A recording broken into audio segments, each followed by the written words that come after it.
Good morning, মোৰ অন্য এটা ভিডিঅ'লৈ স্বাগতম জনাইছো।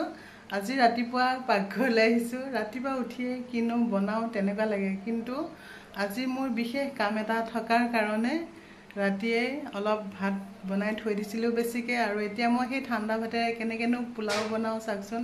আৰু তেনেকৈ বনালে মানে সকলোৱে খাব বিচাৰেও, ল'ৰা ছোৱালীকেইটাই ঠাণ্ডা ভাতটো এনেই পানী দি খাব মন নাযায় সিহঁতৰ, সেইকাৰণে আজি কেনেকৈ বনাই দিওঁ চাই থাকক মোৰ ভিডিঅ'টো। আৰু আপোনালোকেও যদি তেনেকুৱা ভাত ৰখে কি কৰিম বুলি ভাবি থাকে, তেনেকৈ বনাই খাই চাবচোন এবাৰ।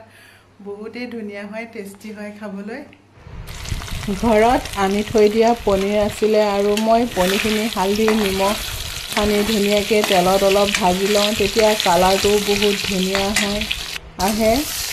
আৰু তেলত এতিয়া পিঁয়াজ দিছোঁ প্ৰথমতে, তাৰপিছত অলপমান ড্ৰাই ফ্ৰুট দিছোঁ, কাজু খিচমিচ। আৰু ড্ৰাই ফ্ৰুট দিলে এনেও সকলো বস্তুৰে খাবলৈ এটা বেলেগ টেষ্ট আহে, সেইকাৰণে ড্ৰাই ফ্ৰুট অলপ দি দিলোঁ। তাৰপিছত ড্ৰাই ফ্ৰুটখিনি ধুনীয়াকৈ ভাজি লৈছোঁ এতিয়া।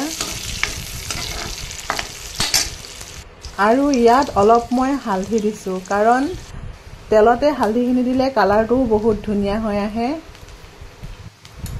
ভাজি হোৱাৰ পিছত ঠাণ্ডা ভাতখিনি মই কেৰাহীটো দি দিলোঁ, আৰু তাত জোখমতে নিমখ অলপ দি দিছোঁ।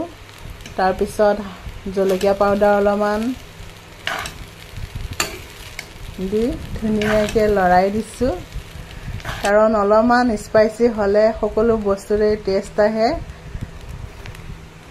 তাৰপিছত এচামুচ ঘিউ দি ধুনীয়াকৈ আকৌ লৰাই দিম। ঘিউৰ গোন্ধটো এনেও সকলোৰে ভাল লাগে, আৰু পোলাওত যদি অলপ ঘিউ দিয়া যায় তাৰ গোন্ধটোৱে বেলেগ হৈ আহে। আৰু এতিয়া গোটেইখিনি ধুনীয়াকৈ লৰাই দিম অলপ সময়, আৰু মোৰো ৰেডি হৈ যাব। কালি ধুনীয়াকৈ মই দৈ বনাই থৈছিলোঁ, এতিয়া এই দৈয়েদি খাবলৈ দিম ধুনীয়াকৈ। এয়া মোৰ আজি পোলাও ৰেডি হৈ গ'ল, আৰু এইপিনে মই দৈ লৈছোঁ, এতিয়া ধুনীয়াকৈ খাই লওঁ।